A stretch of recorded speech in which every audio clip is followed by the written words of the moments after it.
Internet, Eric here. Tonight, whenever you're watching this, I have a You Hate It, I Don't video. If you have no idea what that is, because I don't do them that often, I haven't done it in a long time. You Hate It, I Don't is an idea I came up with where I defend a movie which I really enjoy, or at least enjoy for the most part, and I do my best to say why, because everyone else fucking hates it. Critics hated it, fans hated it, anybody, John Q. Public hates it. Everybody hates it but me. Hence, You Hate It, I Don't. I've defended a lot of movies on this, like Howard the Duck and Jason Goes to Hell, Rocky 5, Halloween 3, what have you. So, today I'm sure I'm going to get a lot of disagreements because, well, it's still October. I'm going through the Halloween series. Today's You Hate It, I Don't. Halloween 2. Rob Zombie's Halloween 2 from 2009. If you're new to my channel, and just so you know, I am talking the unrated director's cut. I know the theatrical is quite different. I don't think the theatrical was ever released to home media, at least to my knowledge. So I'm not going to be discussing that one. I haven't seen that version since theaters, obviously. If you want to know the differences, Google it. Excuse me. So I am talking the unrated director's cut of Halloween 2 from 2009. If you're new to my channel, welcome. There's some glare. I do discuss plot spoilers, specific scenes, so watch at your own risk. Basic plot is the majority of this movie takes place 2 years after the events of Halloween. We find out they never recovered Michael's body from an accident that happened on the way from the Myers house to the morgue, the very end of the movie. Laurie is now living with Annie and Sheriff Brackett. She's going through her PTSD. She's going to therapy. Her life has turned to shit. Same with Annie. And Michael is, after 2 years, on his way back to Haddonfield to reunite with his sister. And after seeing ghostly visions of his mom, bring her home. And while this is happening, Dr. Loomis is now on a second book tour trying to become even more famous than he was before. And in the end, he has a final confrontation with Michael. Laurie is involved. The end. That's it in a basic nutshell. Man, a lot of fans hated this. First off, let me just say what I like. I like how it takes place, the initial part of the movie takes place right after Michael is shot at the end of Halloween, and we see Michael being carted into, the ambulance, and Laurie is found walking all by herself, lonesome on a road in Haddonfield. She's picked up by Sheriff Brackett, and then she's taken to the hospital. You see her strapped up to the gurney as the nurses, and everyone is, trying to heal her. And Caroline Williams from Texas Chainsaw 2 has a nice, cool cameo. And then that is one of the best scenes in the film. You go from her in the hospital, and you think it's going to be a complete remake of Halloween 2, the original Halloween 2, when Laurie Strode is in the hospital there. She's going from room to room, checking on Annie, and then eventually, of course, she's stalked by Michael.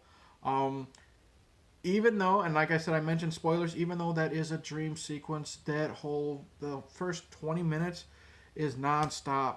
Bam, in your face. I love the intensity of Michael slowly stalking her. She eventually goes to, I guess, the security guard's outpost, I guess, in the middle of the rain, and he tries to comfort her, and he goes out to get the car, and as he comes to get the car, Michael kills him with an axe brutally. And between the rain and the use of lighting and just the way Rob would shoot Michael drenched in, he's in his classic mask, and just the way he would shoot certain shots of Michael's face just peering in the window and just the rain coming off and making the hair all wet and in his face. Really terrifying, really intense scene. I absolutely love it. And of course you get it's just a dream. Kind of a lame fake out, but you know what? It's okay. I like it because we now know it's 2 years later and Laurie is still traumatized by this attack that happened in the first film. let's see what else do I like. I love the interaction between Danielle Harris as Annie Brackett and Brad Dourif as Sheriff Brackett. If you saw my review of Halloween, the Rob Zombie one, Rob Zombie's first film, whatever, I trashed Danielle Harris. I hated her so much. I thought she sucked. She was god awful. I love her here. I love how she is also dealing with the effects of, the incident. She's trying to help take care of Laurie, but it's like a caregiver thing. She's doing her best to take care of Laurie, but it's waning on her, and the frustration's happening, and you see it in her. But I also love her relationship with her father, because the first time we see them, it's breakfast time. Laurie just had her nightmare, and Annie's on this. It's not a major plot point, but she's on this kick where she only eats egg whites. She's health kick, whatever. And I love it. Brad Dourif walks in, and I think Annie, she's making egg whites, and she says, "Do you want any egg whites, Dad?" And he says, "No, I think on my way to work, I'm going to get one of them sticky buns." And just the way he says that, his eyes, widen, so he knows he's doing it, but he's also kind of teasing Annie. And she says, "Oh, great, 500 calories, per bite." And he's like, yeah, I love it. So they got this little playful, caring relationship, because he failed to protect her in the first film because she's got visible scars on her face. And then to continue with the scene, Laurie's down there, and Sheriff's gonna, they remind, "Hey, Dad, go get the pizza. Don't forget to bring the pizza home." And then Annie says, "Make sure you get whole wheat crust." And then the Sheriff says, "Annie, why don't we just put the cheese on the cardboard and eat it like that?" It's a fun, playful relationship, and I love it. And later it really hits hard because Annie doesn't survive this film, and I'll get to that, but we'll talk more about Danielle Harris. I love the scene where she's talking to Laurie, and Laurie's having another freak out, and I think Laurie already revealed to her therapist, coolly played by Margot Kidder. It's kind of ironic. I wonder if Rob Zombie chose Margot Kidder to be a therapist because she herself had some mental problems, in the 90s. Sad to see Margot pass away earlier this year. I really liked her. But anyways, Margot does good in this, what little she is. But anyways, Laurie reveals that she feels guilty for hating Annie only because she hates Annie because Annie is a constant reminder of the incident. And they have a confrontation. Like Laurie's, so consumed by all this and what's going on, and basically Annie gets in her face. He says, "You think you're the only one who had a bad night?" I'm paraphrasing. He said, "I'm reminded constantly," and you see the scars on her face. Great performance by Danielle Harris where she's doing the drama, and I love it. And then we're gonna go to, like I said, she does not survive this film. And perhaps the most powerful scene in this film is, first off, her death. She sees Michael behind her, and she runs. And then we cut to, I think, Laurie's at a party, Halloween party, and she's coming home. And I think you just hear the screaming. And then, as Laurie's coming home, she's about ready to go to see what happens. She looks and she sees the body, and then you see Rob. He cuts in the fight, and then you cut back to what they're looking at. And they cut back to Michael after Annie. Cut back to them looking at the body. It goes on. Really good creative choice. But then what I want to get to is the most powerful scene in the film, and it's really chilling to watch, especially if you're a father. Sheriff Brackett gets informed that there's a 911 call, and it's from his home. So he races to there, and he's already dead. She's already been discovered by Laurie, and Laurie's gone. And it's again, Sheriff Brackett's on his way home, and you just see Laurie running through the woods. So he's failed to protect two daughters, I guess, because now he's taken on Laurie as a daughter. But The first time we see Brad, or Sheriff Brackett, run up the stairs, he's met by a deputy. He says, "Sheriff, you don't want to go in there." And he just looks at her and he clenches his fist and he says, "Where is she?" And you already see the tears coming out of Dorif's eyes. And then he goes in there and he sees, and he just breaks down and just wails, "Annie, no." And then he starts getting rageful and he starts pounding the ground. And then Rob takes the sound away. You know he's screaming, but there's absolutely no sound. And he's just going nuts as he looks on her dead body. And then Rob loves to use home movie footage, be it real or fake. Devil's Rejects, he's used it in 31. He used it okay in House of a Thousand Corpses, but we have actual home video footage of a young Danielle Harris playing with her dog. So it really hits home because Sheriff is looking at this dead body, and that's his little girl. And that just, it gives you chills. It hits you hard every time. And then Sheriff's a broken man. The next time you see him, they say, "Hey, Sheriff, we think we have Michael cornered in a barn somewhere with Laurie." And he's just like, "Okay." As he's sitting on like the porch. And then he goes to go do his thing. Fantastic scene. Absolutely love it. Love, like I said, love Danielle Harris. Love Brad Dourif. Brad Dourif is the star of this movie. He's the most tragic figure, and I'll get to why. Tyler Mane as Michael Myers. This might be a long video. I love him as Michael. I loved him in the first one because he's so large and imposing. But here, he's so ferocious because now he's grunting as he's killing. When he's taking the knife and he's, "Oh, you know what I mean?" So he's got the rage and he's letting the rage out. I love his look. A lot of people didn't like the fact that he looks like a fucking hobo because he's been living on the land for 2 years for some fucking reason. He's got a hood. He's got a beard longer than me. And he's completely got the mask off. He's not wearing the mask at all. It's fine. It's superimposing. He's still in the dark because he's got the hood over. I like that look. He's fucking scary as hell. He now has a hunting knife instead of the usual kitchen knife, which, again, is more scary. And he's more fucking brutal in this movie, which is another plus. Rob Zombie never holds back on the gore.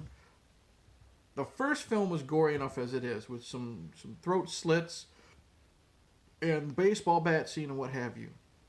But it's even more gory, at least in the unrated cut. And we have, oh my god, when Michael returns to the Red Rabbit room or whatever it's fucking called, where his mom was a stripper, and he beats up the bouncer with a head stomp, and then he kills the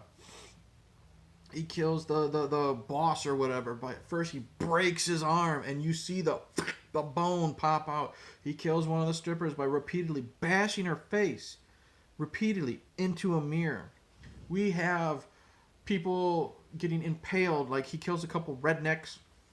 One of them, Mark Boone Jr. from Sons of Anarchy, impales him on some antlers. He literally slices a dude across the eyes.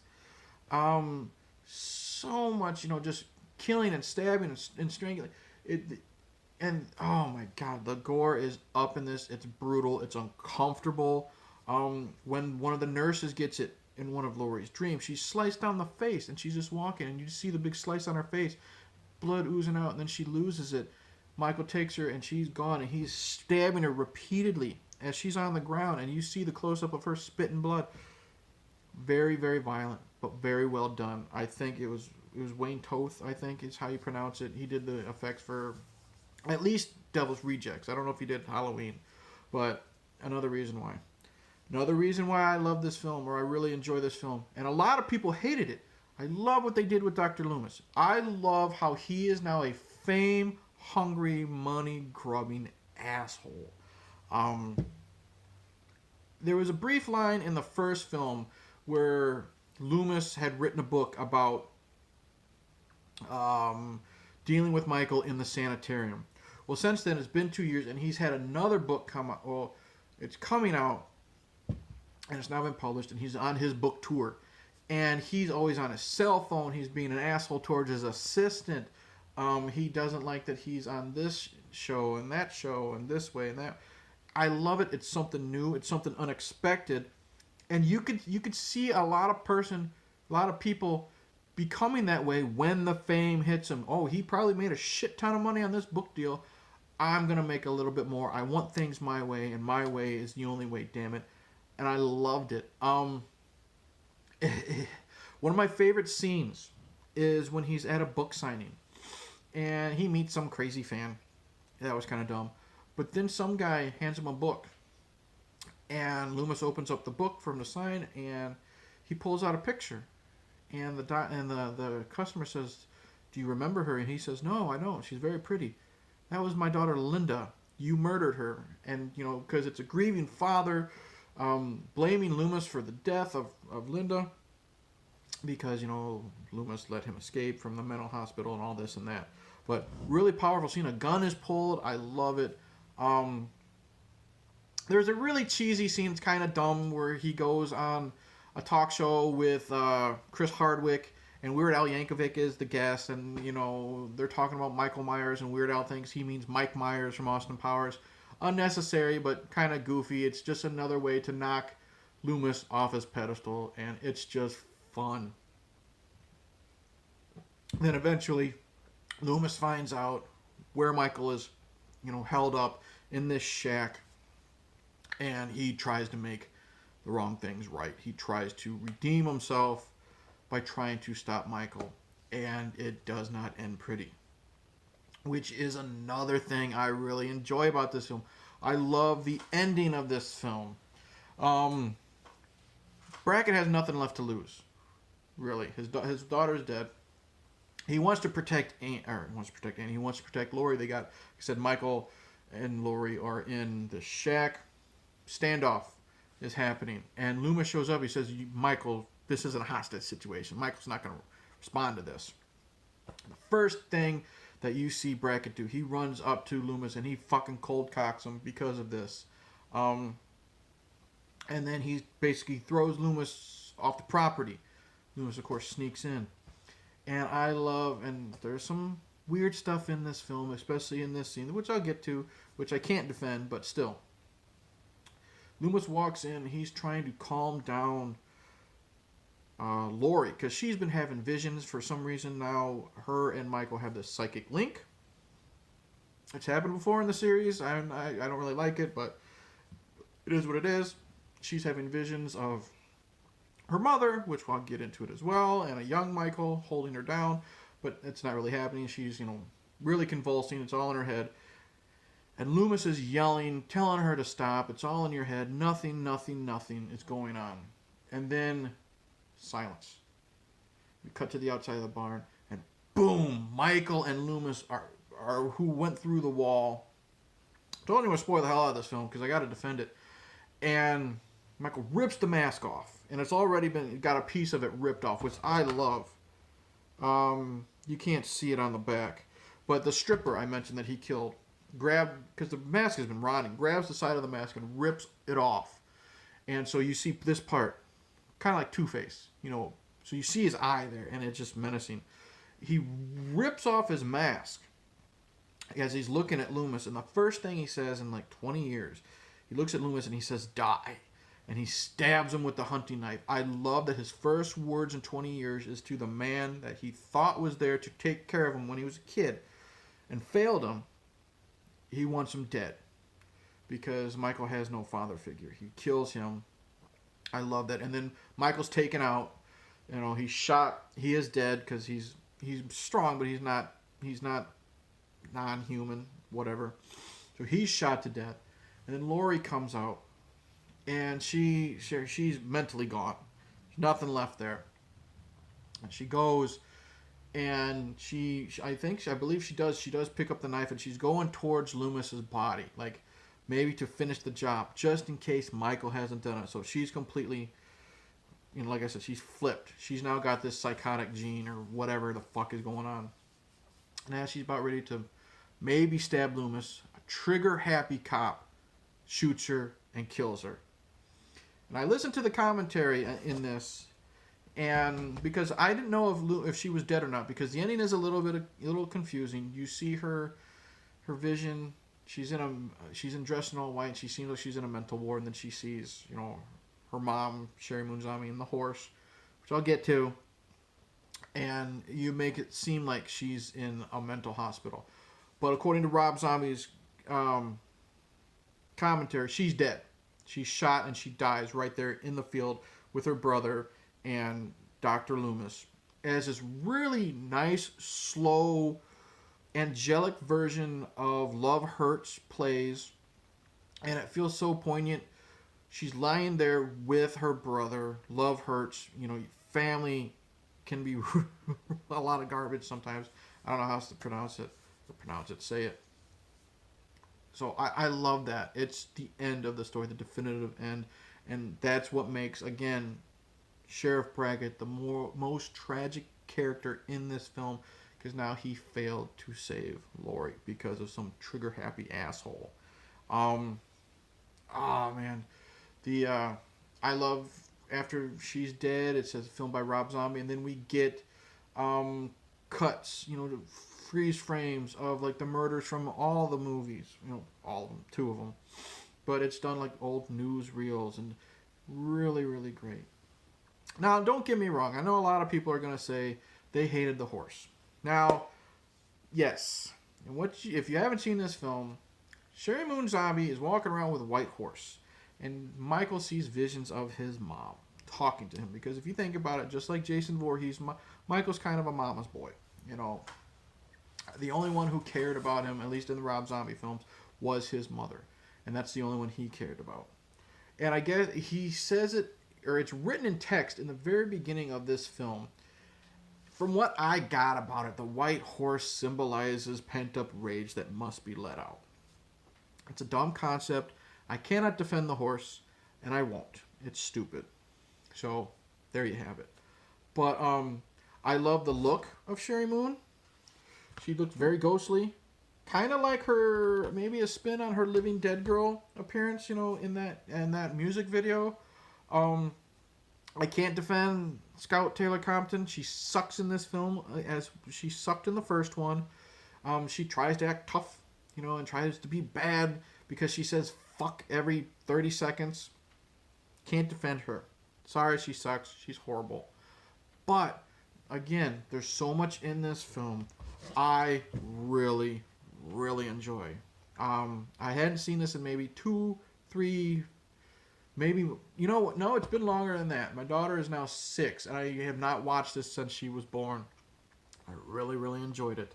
I was going to do it like, is it worth the hate? Because I didn't remember a lot of it. No, it's gone to You Hate It, I Don't. Because, like I said, Tyler Mane, love him as Michael, imposing, scary. I love the asshole Loomis take. And then of course he can try to redeem himself.